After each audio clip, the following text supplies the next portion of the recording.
한번 제목을 읽겠습니다. 시작. 말씀이 들려야 삽니다. 네. 말씀을 읽겠습니다. 마태복음 13장 8절에서 9절 말씀입니다. 시작. 더러는 좋은 밭에 떨어짐에 어떤 것은 100배, 어떤 것은 60배, 어떤 것은 30배의 결실을 하였느니라.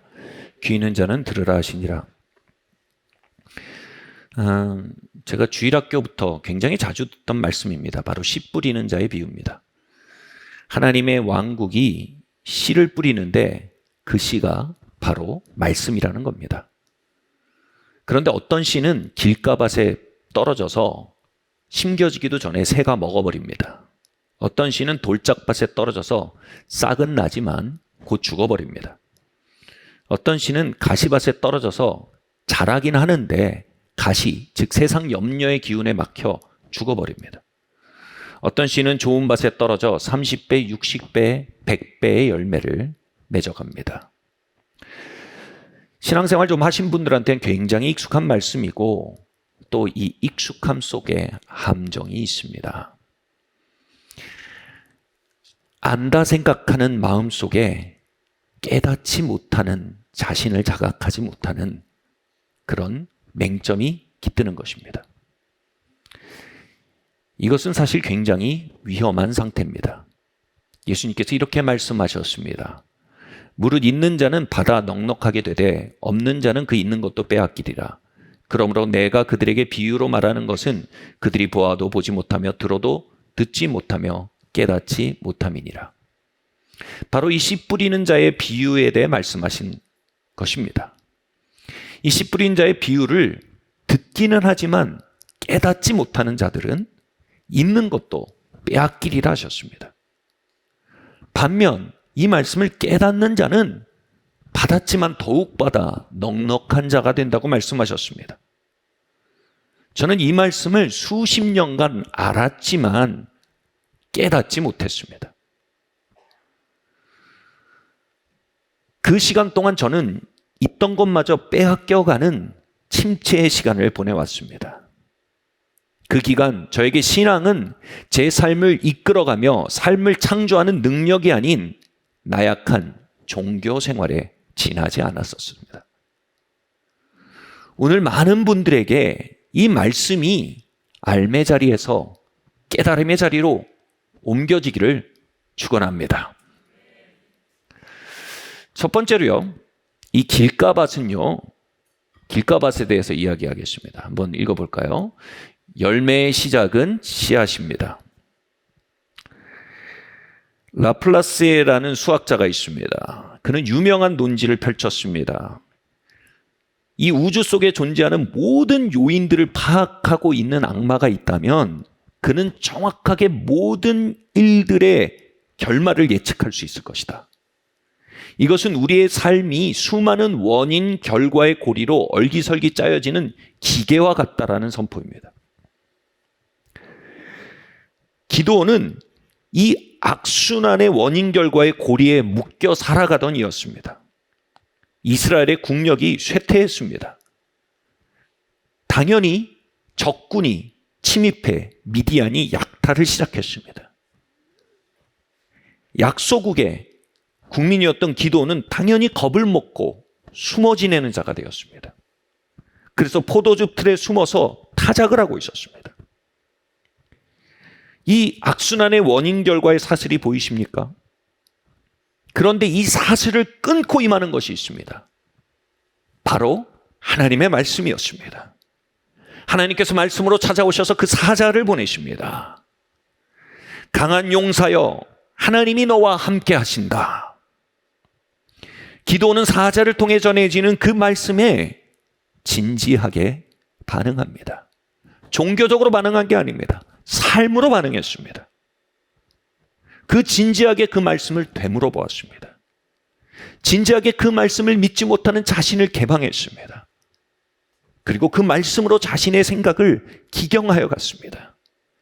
말씀이 기드온의 삶에 점차 그 과정 속에 심겨가기 시작했습니다. 여러분, 씨앗은 열매를 가져옵니다. 말씀이 심기우자 그 말씀 안에 담긴 역사가 나타나기 시작했습니다. 기도는 점점 겁쟁이에서 강한 용사로 변해갑니다. 기도원의 의지나 기도원의 결심이 아니었습니다. 말씀이 그 안에 그 기운으로 일한 것입니다. 그리고 기도원의 삶에 그 기운을 느낀 300 용사들이 기도원을 중심으로 모이게 됩니다. 그리고 말씀의 기운에 사로잡힌 기도원과 300 용사는 강한 용사가 되리라는 주님의 선포의 성취로서 미디안을 격파합니다. 그로 인해 이스라엘은 독립을 경험하게 되고 번영의 시간으로 나아가게 됩니다. 말씀의 씨가 기도원에 심기고 그리고 시간이 흐르자 엄청난 열매들이 나타나기 시작한 겁니다. 그런데 만약 여러분 기도원이 사자를 통해 전해지는 그 말씀을 놓쳤다면 어떤 일이 벌어졌겠습니까? 그는 여전히 악순환의 고리 가운데 살아가는 희생자였을 것입니다. 그가 강한 용사로 일어나는 일도 없었을 것입니다. 300 용사가 그를 중심으로 모이는 일도 없었을 것입니다. 이스라엘의 번영과 독립도 없었을 것입니다. 사단은 자신의 영토를 잃지 않기 위해 한 가지 일을 집중해서 합니다. 바로 말씀이 심기는 그 사건 자체를 방해하려고 합니다. 그는 그 일에 총력전을 펼칩니다. 길가밭은요, 말씀이 심기우기 전에 새가 날아와서 먹어버린다 라고 묘사되고 있습니다. 모든 성경교사는 이 새에 대해서 말합니다. 바로 원수마귀라고 말입니다. 원수마귀는요, 말씀이 우리의 삶에 임하는 것을 원천봉쇄함으로 그 말씀이 일으킬 변화와 말씀이 일으킬 역사와 말씀이 일으킬 기적과 말씀이 가져올 유업과 축복으로부터 우리의 삶을 원천봉쇄하고 그가 만든 악순환의 고리 속에 우리를 종살이하게 만들려고 합니다. 저는 말씀을 읽고자 성경을 끊임없이 펴고 다가가는 기간을 가졌습니다. 그런데 거기서 저는 정말 초자연적인 역사를 발견했습니다. 거의 1년 동안을 성경에 머리를 박고 자는 일이 벌어진 것입니다. 어떤 성도님은 믿음이 생기고 신앙생활을 하게 되었는데요. 이제 주일이면 가게 문을 닫고 말씀을 드리려고 나옵니다. 근데 셔터를 내리는데 돌아서자 넘어져서 다리가 부러져 버렸습니다. 그리고 다음 주에는 차를 타고 오는데 차가 사고가 나버린 겁니다. 여러분, 이런 초자연적인 졸음은요, 단순한 생리현상이 아닙니다. 이런 초자연적인 우연은 단순한 수학적 확률이 아닙니다. 말씀 안에 담겨오는 하나님의 역사, 말씀 안에 담겨오는 하나님이 여시는 미래, 하나님의 유혹과 축복을 가로채기 위한 영적 전쟁인 것입니다. 우리는 이 전쟁에 대해 이제 깨어나야 합니다. 말씀을 가로채는 삶에 날아다니는 새들을 쫓아버려야 합니다. 그 교묘한 우연들과 그 교묘한 나태와 그 교묘한 무기력을 이제 몰아내야 합니다. 두 번째 말씀 함께 읽겠습니다. 시작. 돌짝밭, 말씀이 들려지는 데는 장애물이 있습니다. 함께 호세아 말씀 읽겠습니다. 아름다운 목에 멍에를 메고 에브라임 위에 사람을 태우리니 유다가 밭을 갈고 야곱이 흙덩이를 깨트리리라. 너희가 자기를 위하여 공의를 심고 인애를 거두리라. 너희 묵은 땅을 기경하라. 지금이 곧 여호와를 찾을 때니 마침내 여호와께서 오사 공의를 비처럼 너희에게 내리시리라. 아멘. 저는 십자가에 대한 설교가 참 안 깨달아졌었습니다. 도대체 와닿지를 않고 문장은 이해가 되는데 외계어처럼 들렸습니다. 십자가의 메시지의 핵심이 은혜입니다. 은혜가 뭡니까? 주님이 우리 대신 이루신 일에 우리가 참여하여 유익을 누린다는 것이 바로 은혜의 메시지의 핵심입니다. 근데 저의 마음은요, 나의 힘, 나의 노력, 나의 지식을 의지하고 사는데 굉장히 길들여져 있었던 것입니다. 이것을 내적 치유에서는요, 자력 성취 기질이라고 말합니다. 모든 것이 내 힘에 달렸다고 믿는 경향입니다. 그 자력 성취 기질은요, 저의 마음에 은혜의 말씀이 심기우지 못하도록 저항하는 돌짝밭이 되었습니다. 은혜의 말씀이 제 마음속에 뿌리 내리질 못하게 하는 겁니다. 들려집니다. 알겠습니다. 근데 와 닿질 않는 겁니다. 여러분, 은혜의 말씀이 뿌리를 못 내리면 무슨 일이 벌어집니까? 은혜의 열매가 없습니다. 바로 은혜의 사건이 없는 겁니다. 악순환의 연속인 겁니다.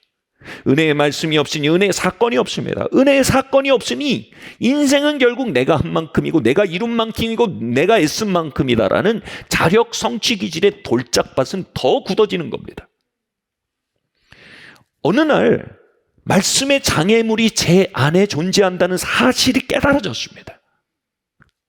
문제는 이것입니다. 우리가 우리의 마음의 돌짝밭을 인지하지 못한 채 말씀의 문제를 삼기 시작하는 겁니다. 아, 뭔 말인지 모르겠다. 이 말씀은 나랑 안 맞는다. 이 말씀이 의미하는 바는 액면 그대로가 아닐 거다. 그렇다고 믿기엔 이건 너무 황당한 얘기 아니냐. 이것들은요, 말씀 앞에서 우리의 마음을 높이는 일입니다. 우리는 말씀 앞에 우리의 마음을 낮출 줄 알아야 합니다. 이사야는 말씀 아래 떠는 자들, 그들이 하나님의 역사 안에 살 것이라고 예언하고 있습니다. 내 마음이 말씀의 기초에, 내 마음의 기초에 말씀을 재단하지 않아야 합니다. 도리어 말씀으로 우리의 마음을 기경해 버려야 하는 것입니다.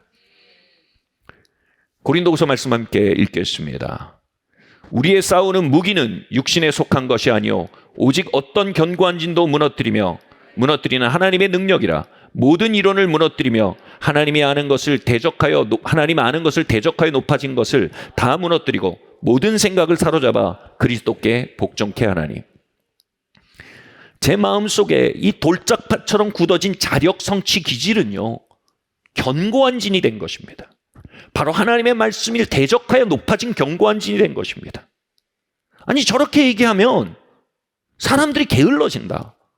저렇게 얘기하면 아무것도 하지 않고 드러누워서 하나님의 역사만 구할 것이다.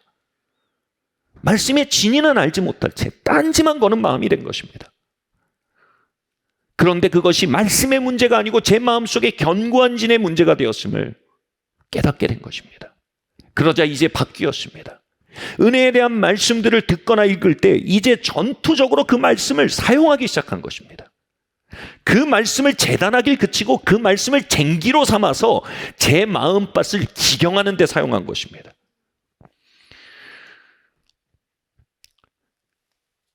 처음 들으면 잘 이해가 안 되고 받았질 않았습니다. 그런 말씀일수록 서너 번 듣고 말했습니다. 그럴수록요, 말씀이 서서히 마음속에 열려지기 시작했습니다. 그것을 대항하여 거스르던 마음의 구조가 드러나고 경향이 드러나고 그 말씀 앞에 깨어져 나가는 일이 벌어진 것입니다. 점차 은혜의 말씀이 제 안에 들려지고 믿어지고 받아들여지기 시작하고 그 말씀 앞에 이제는 울고 웃게 되는 부드러운 심령이 된 것입니다. 말씀이 제 안에 심기고 회복되자 이제 은혜의 역사가 열매가 삶에 나타나기 시작했습니다. 우리의 삶에 회복을 가져오는 하나님의 역사를 가로막는 장애물은 바로 우리 마음속에 있습니다. 사단이 우리의 과거를 이용해서 우리의 마음속에 지어올린 견고한 진들입니다. 저는 홀로 삶의 문제들을 또 삶의 감정들을 짊어지고 살아가야 하는 도움 없음의 시간을 꽤나 길게 가진 삶의 과거가 있습니다. 그 시간들 속에 악한 영은 거짓말로 저를 설득해 왔던 것입니다. 너는 혼자다. 네 모든 것은 홀로 이루어야만 하는 것이다. 너에게 돕는 자는 없다. 너의 삶에 선물이나 은혜 따윈 없다. 고통의 시간 속에 씁쓸하게 동의해온 사단의 거짓말들이 벽돌 한 장 한 장이 되어 저의 마음속에 견고한 진이 되어온 것입니다. 여러분의 마음에 어떤 견고한 진을 가지고 계십니까? 말씀의 쟁기를 들어 올리십시오. 마음밭을 기경해 나가십시오. 말씀 앞에 저항하고 드러나는 견고한 진들이 있다면 조치를 취하셔야 합니다. 그 견고한 진들에 대해 하나님 앞에 성도들에게 고백하고 도움을 청하십시오. 필요하다면 영적 해방사역, 이시포커스 생애 세유사역들 수많은 도움들이 있습니다. 여러분 방치하지 마십시오. 말씀을 기경하여 좋은 밭으로 나아가시는, 마음을 기경하여 좋은 밭으로 나아가는 새해 되시길 예수님 이름으로 축원합니다. 세 번째로요. 함께 읽을까요? 시작. 가시밭, 말씀이 열매 맺게 하기 위해 우리는 인내해야 합니다. 그날 저물 때에 제자들에게 이르시되 우리가 저편으로 나아가자 하시니 큰 광풍이 일어나며 물결이 배에 부딪혀 들어와 배에 가득하게 되었더라. 어찌하여 이렇게 무서워하느냐? 너희 믿음이 있느냐? 하시니. 서두에 씨를 뿌리는 자의 비유를 아는 것과 깨닫는 것의 차이가 있다고 말씀을 드렸습니다. 깨닫는단 말은 이겁니다. 이 말씀을 삶에서 경험적으로 배워간다는 걸 의미합니다. 예수님은 씨 뿌리는 자의 비유를 가르치고 나서 연이어 방금 읽은 이 명령을, 이 말씀을 주십니다. 바로 저 호수 건너편으로 건너가자, 강저편으로 건너가자라고 말씀하십니다. 체험학습, 이제 시험 시간인 겁니다. 제자들은 주님의 말씀을 받고 그 씨를 뿌림 받고 그것을 믿는 건 됐습니다. 그리고 그들은 말했습니다. 말씀과 함께 말했습니다. 주님이 그리 말씀하셨으니 저편으로 건너가자. 그런데 항해에 나갈 때 태풍이 붑니다. 그 태풍은 그들 마음속에 있던 말씀과 전혀 다른 것을 말합니다. 저편으로 건너가겠다고? 아니야, 너희는 물밑으로 내려갈 거야. 그들은 이제 말씀과 함께 말하던 입술을 바꾸어 상황과 함께 말하기 시작합니다. 우리가 죽게 되었다. 우리가 이제 가라앉는다. 그때까지 주님은 주무시고 계셨습니다. 어쩌면 실눈을 끄고 뜨고 그 상황 속에 제자들이 어떻게 시험을 치르는지 보고 계실지 모릅니다. 예수님은 일어나셔서 태풍을 꾸짖으시고 제자들에게 돌이키시고 말씀하십니다. 어찌 네 믿음이 없느냐? 원어로 보면 어찌 네 믿음이 짧으냐? 라는 뜻입니다. 말씀과 함께 시작했지 않냐? 믿음과 함께 시작했지 않냐? 근데 열매 맺기 이전에 왜 태풍과 함께 말하냐? 왜 상황과 함께 말하냐? 가시밭에서는요, 주님의 말씀이 심겨서 자라다가 세상 염려의 가시에 기운이 막혀 자라지 못한다 라고 하셨습니다.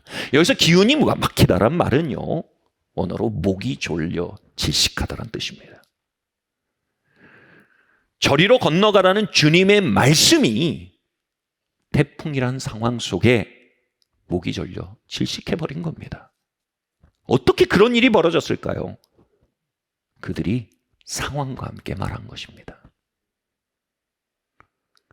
그들은 체험학습, 실천학습을 통해 깨닫게 되었습니다.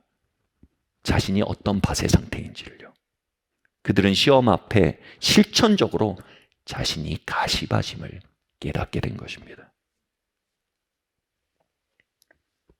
사랑하는 성도 여러분, 여러분 삶의 자리, 실천의 자리에서, 시험의 자리에서 여러분 어떤 밭으로 드러나십니까?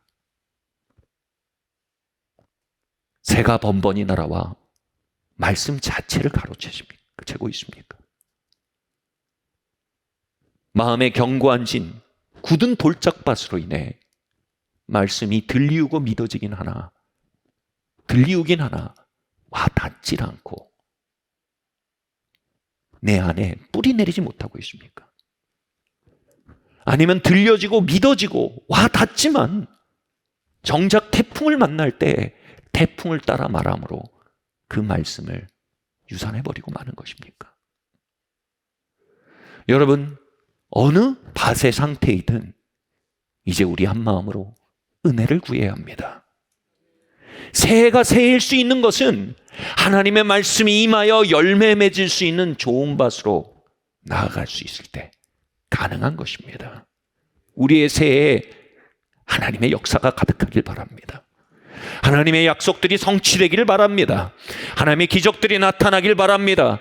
구원의 역사가 배가 되길 바랍니다. 하나님의 부흥의 영이 우리의 삶을 이끌고 가기를 바랍니다. 그러기에 우리는 반드시 좋은 밭으로 기경되어 나아가야 합니다. 자, 그러면요, 좋은 밭에 대해서 얘기를 해보겠습니다. 네 번째로요, 좋은 밭은 무엇입니까? 함께 읽을까요? 시작.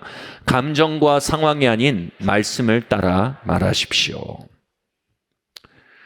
시편 1편 말씀입니다. 시작. 복이 있는 자는 오직 여호와의 율법을 즐거워하며 그 율법을 주야로 묵상하는 자로다. 저는 시냇가에 심은 나무가 시절을 쫓아 과실을 맺으며 그 잎사귀가 마르지 아니한 같으니 그 행사가 다 형통하리로다. 시편 1편은 말합니다. 복이 있는 자는 말씀을 묵상하는 자다. 여기서 말씀을 묵상하다라는 말은요, 바로 주야로 중얼거리다라는 뜻입니다. 항상 말씀을 따라 말하는 상태를 말합니다. 상황을 따라 말하는 게 아닙니다. 환경을 따라 말하는 게 아닙니다. 다른 사람이 말하는 대로 말하는 게 아닙니다. 말씀과 함께 주야로 말하는 것입니다. 그러한 자들은 뭐예요? 시절을 따라 열매를 맺게 된다는 겁니다. 바로 그 말씀이 말씀으로 남겨지지 않고 역사로 나타난다는 겁니다. 그 말씀이 교리로 남겨지지 않고 기적으로 나타난다는 겁니다. 그 말씀이 정보로 남겨지지 않고 변화로 나타난다는 겁니다. 그리고 형통한다는 말씀은요, 신기한 말씀이 성취되는 걸 의미합니다. 그의 삶에는 약속들이 성취됩니다. 예언들이 성취됩니다. 하나님의 말씀에 기록된 것이 성취되어 나타납니다. 이러한 복이 바로 주야로 주님의 말씀을 따라 말하는 자들에게 있다는 것입니다. 말씀을 들을 때뿐 아니라 일상 속에서도 말씀과 함께 말하는 상태를 유지해야 한다는 것입니다. 태풍 속에서도 주님이 주신 말씀을 따라 말해야 한다는 것입니다. 태풍아 너는 내려가라 하지만 주의 말씀이 건너가리라 하셨으니 나는 건너가리라. 주의 말씀 따라서 달려가리라. 우리의 일상은 번번이 우리 안에 심긴 말씀을 거슬러 말할 것입니다. 시절을 쫓아, 계절을 쫓아, 가을이 오기 전에는요, 추수의 때가 오기 전에는요, 혹독한 폭우가 있습니다.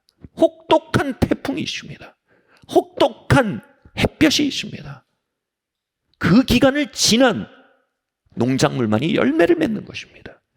그 기간 동안, 그 시험의 때 동안 인내하며 말씀과 함께 말하고 말씀과 함께 읊조리며 걸어나가는 자들이 형통하고 열매 맺고 복을 나타낸다는 것입니다. 상황은 이렇게 말합니다. 우리에게 도움이 없다고 말할 겁니다. 여름날의 태풍은 말할 겁니다. 불가능하다고 말할 겁니다. 여름날의 떼학볕은 말할 겁니다. 희망이 없다고 말할 겁니다. 그리고 이렇게 말할 겁니다. 너희는 더러운 존재이기에 송충이니가 솔잎을 먹듯 죄나 먹고 살아야 한다라고 우리에게 말할 겁니다. 바로 그 시간 동안 우리는 말씀과 함께 지속적으로 말해야 합니다. 우리는 말씀에 대한 동의를 유지해야 합니다. 그러므로요, 우리는 그리스도 안에 우리가 누구인지 말해야 합니다. 이사야서 55장은 이렇게 말합니다. 함께 읽겠습니다. 너희가 어찌하여 양식이 아닌 것을 위하여 은을 달아주며 배부르게 하지 못할 것을 위하여 수고하느냐. 내게 듣고 들을지어다. 그리하면 너희가 좋은 것을 먹을 것이며 너희 자신들이 기름진 것으로 즐거움을 얻으리라. 우리 모두는요, 마음속 깊은 곳에 아주 중추가 되는 갈증을 가지고 있습니다. 그 갈증은 바로 내가 어떤 사람인지를 확인하고자 하는 갈증입니다. 여러분, 어떤 분들은요, 하루에도 끊임없이 불필요할 정도로 자주 거울을 봅니다. 내가 어떤 상태인지 확인하고 싶은 겁니다. 여러분, 단체 사진을 찍었을 때 그 사진에서 가장 먼저 누구를 보십니까? 여러분, 100%요? 거짓말하지 마십시오. 나 자신입니다. 100명 중에도 기가 막히게 나를 찾아서 가장 먼저 봅니다. 그 사진 속에 비친 내가 흡족하면 웃습니다. 흡족하지 않으면 인상을 찌푸리게 되는 겁니다. 내가 누구인지 거듭 확인하고자 하는 갈증이 우리 안에 존재하고 있습니다. 그런데 우리는 그 갈증을 해결하기 위해 너무 종종 잘못된 우물로 나아갑니다. 사람들에게 갑니다. 나 어떻게 생각해? 내가 하는 일에 성공 실패 여부로 나아갑니다. 그 좌표를 통해 내가 어떤 사람인지를 길어 마시려고 하는 겁니다. 환경과 상황으로 나아갑니다. 누군가 이런 말을 했습니다. 가짜 명품 시계를 차지 마라. 아무도 못 알아볼 정도로 정교해도 그게 가짜인 걸 아는 사람이 있다. 바로 너다. 명품의 본질이 스스로의 가치를 길어내기 위한 것임을 아주 절묘하게 드러낸 얘기입니다. 아무도 모르는 옷, 아무도 모르는 속옷, 아무도 보지도 못하는 거실, 잘 보이지도 않는 시계, 명품으로 도배하여 우린 그곳에서 우리가 가치 있다라는 그 자기 확인을 하고자 하는 겁니다. 여러분, 이런 삶은 너무 비효율적입니다. 이런 이야기가 있습니다. 관역의 중심을 언제나 맞춰내는 명사수가 대회가 벌어져서 그 상품으로 금덩이가 걸려 있을 때 그는 이제 더 이상 관역을 마치지 못한다. 왜요? 이전에는 쫙 바라보면 관역의 중심만 보였는데 이제 관역의 중심이 안 보이고 금덩이가 보이는 겁니다. 자꾸 어긋나는 겁니다. 우리가 하는 일들을 통해 내가 누구인지 확인하려고 하면요, 더 이상 일이 일로 안 보입니다. 내가 어떻게 비춰지는지가 보이는 겁니다. 우리가 사람들을 통해 내가 누구인지 확인하고자 하는 마음이 계속될 때 우린 사람들이 하는 반응을 객관적으로 받아들이지 못합니다. 계속 오해하고 상처받게 됩니다. 이를 그대로 보지 못하고 사람의 말과 행동을 그대로 보지 못하게 되는 것, 그것은 우리가 그것을 우물 삼아 마시고 있을 때 나타나는 일입니다. 집착이 들어가고 두려움이 들어가고 힘이 들어가는 겁니다. 그렇게 객관적인 시각을 잃게 되면 오판하게 되고요, 언제나 과반응하며 살게 됩니다. 그 과반응을 두려움이라고 합니다. 주님은 언제나 말씀하십니다. 어찌하여 두려워하느냐?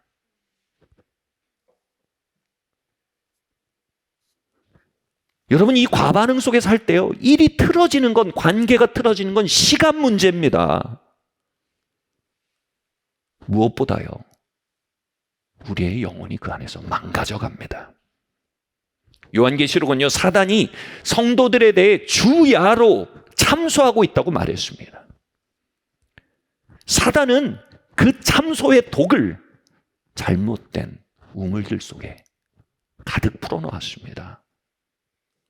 우리가 그 우물들로부터 마시려 할 때 우리는 사단의 독에 마비되어, 독에 중독되어 마비되게 됩니다. 여러분, 여기에 자유가 있습니다. 여기 치유가 있습니다. 이제 우리가 누구인지 해결하기 위해 매일 주님의 말씀으로 나아가야 하는 것입니다. 우리의 영혼은요, 이 해갈, 이 목마름을요, 사람들과 환경과 우리가 맡은 과업으로부터 해결하도록 디폴트 값이 설정돼 버렸습니다. 여러분, 이게 바로 우리의 죄성인 겁니다. 우리는 그 디폴트 값을 매일 해제해야 합니다.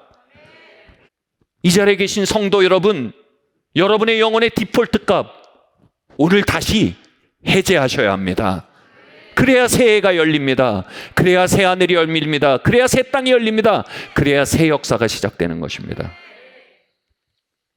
바울의 서신서 전체는요, 우리가 그리스도 안에서 누군가에 대해 거의 전체를 할애해 선포하고 있습니다. 대략 160개 정도의 의미 단위가 그리스도 안에 너는 누구다라고 증거하고 있습니다. 우리가 이 디폴트 값을 해제하지 않고 그 말씀을 읽으면요, 그 말씀은 텅 빈 말입니다. 그냥 텅 빈 교리입니다. 그러시겠지요. 이렇게 생각하게 됩니다. 그리고 우리는 정작 다른 우물로부터 해가라며 중독되고 살 것입니다. 그것을 해제하는 일이 바로 반복적으로 그것을 고백하는 것입니다. 우리의 삶 속에서 그리스도 안에 우리가 누구인지를 말씀을 따라 고백하는 것입니다.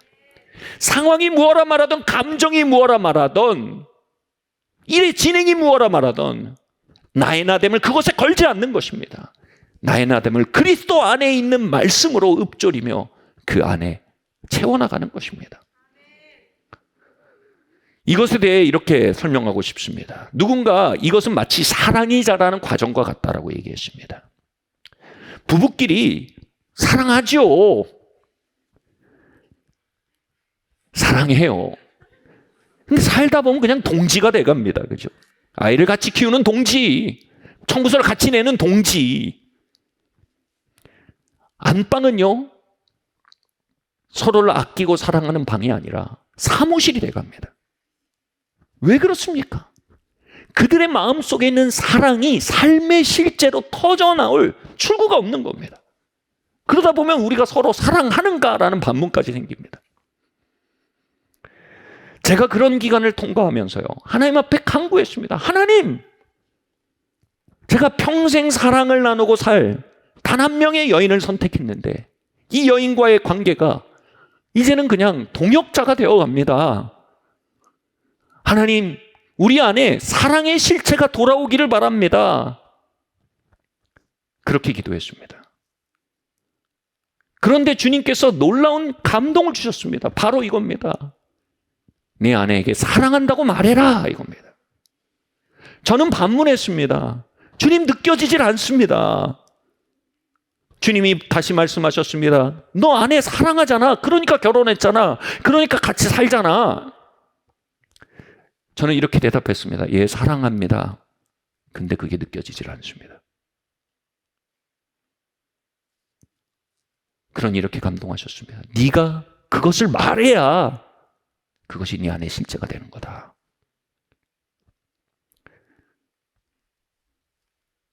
저는 이제 믿음으로 말하기 시작했습니다. 여보, 사랑해. 제 얼굴도 그걸 말하지 않고 있어요.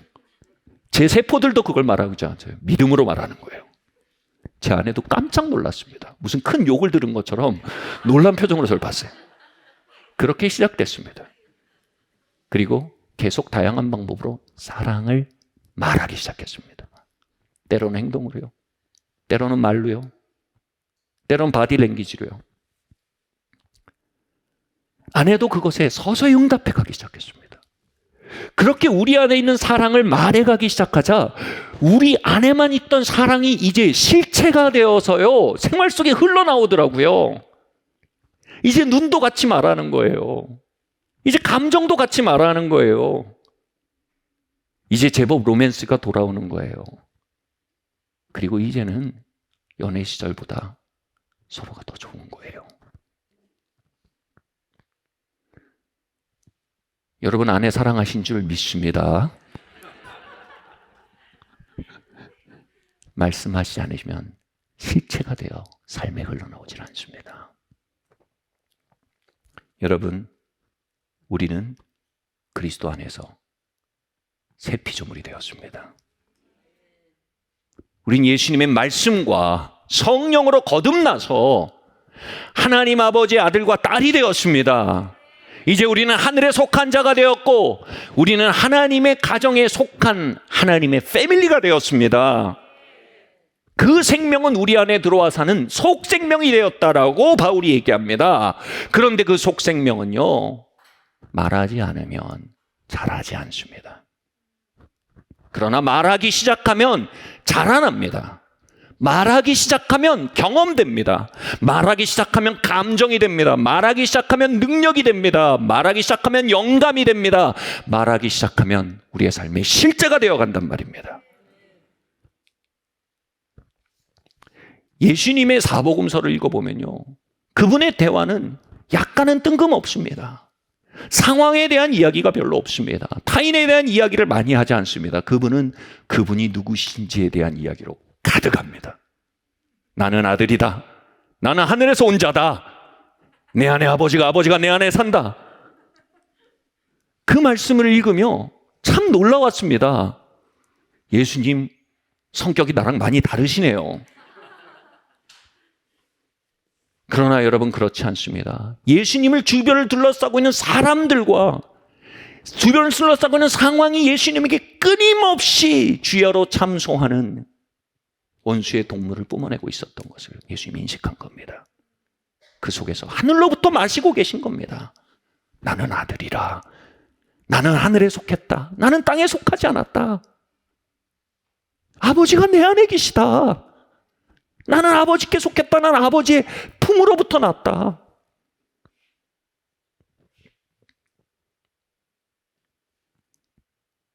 그리고 이제는요, 그 성경 안에 우리가 누구인지에 대한 이야기로 가득하게 되었습니다.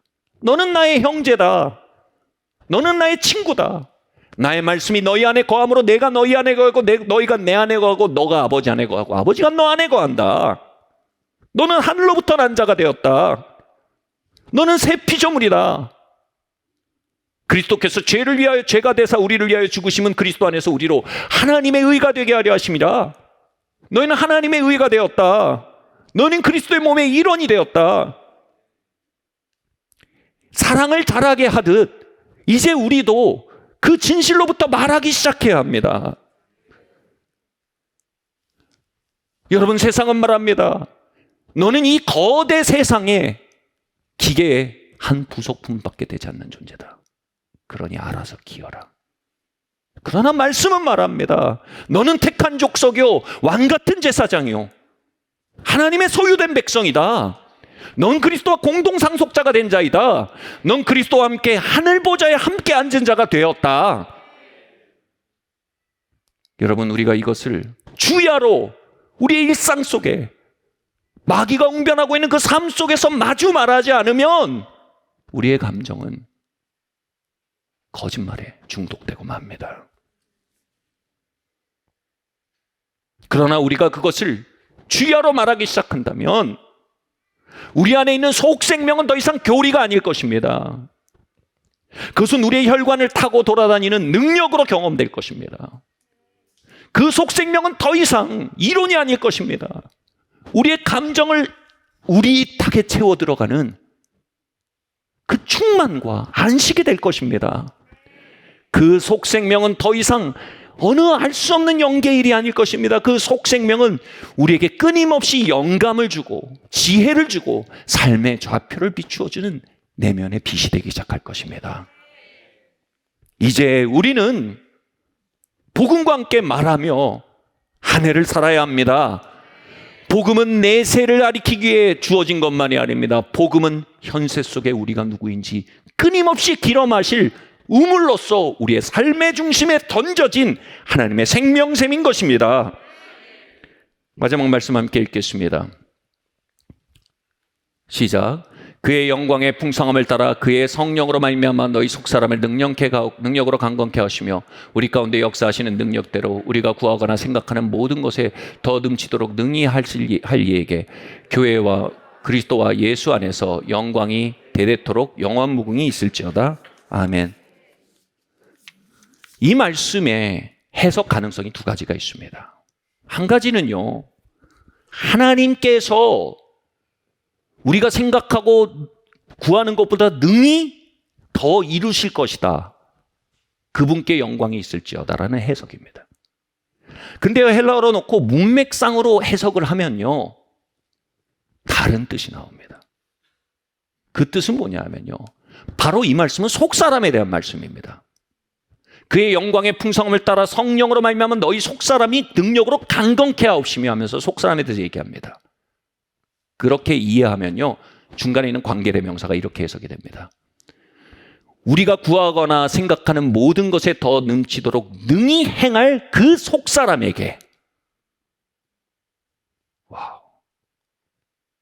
교회 안에서와 그리스도 예수 안에서 영광이 대대무도록 있을지어다. 아멘. 하나님의 영광이 너희 속사람에 거하기를 바란다. 너희 속사람이 성령의 능력으로 강건하여지기를 바란다. 너희 속사람이 교리가 아니라 실제가 되길 바란다. 너희 속사람이 텅 빈 언어들이 아닌 그리스도 안에 너희가 누구인지가 텅 빈 정체성이 아닌 너희 혈관을 채우고 너희 감정을 채우고 너희 지성을 채우고 너희 육체를 채우는 실체가 되길 바란다. 그러면 그 속사람이 뭐라고요? 너희가 생각하는 것보다 너희가 구하는 것보다 더 능히 많은 것을 이루어가기 시작할 것이다.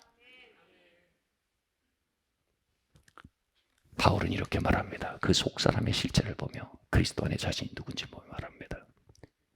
이 모든 것 가운데 우리는 정복자보다 나은 자가 되었느니라. 그리스도 안에서요. 넉넉히 이기느니라. 내게 능력 주신 자 안에서 내가 모든 것을 할 수 있느니라. 그는 자신 안에 들어온 그리스도의 생명의 실체를 복음을 따라 고백함으로 발견해 간 것입니다. 여러분, 그 복음의 실체로부터 한 해를 사셔야 합니다. 우리의 영혼의 디폴트 값을 해제하고 이제 우리를 진정으로 해결할 그 강물로 나아가야 합니다. 내게 능력 주신 자 안에서 내가 모든 것을 할 수 있느니라. 이 모든 것 가운데 우리를 사랑하신 이로 말미암아 우리가 넉넉히 이기리라.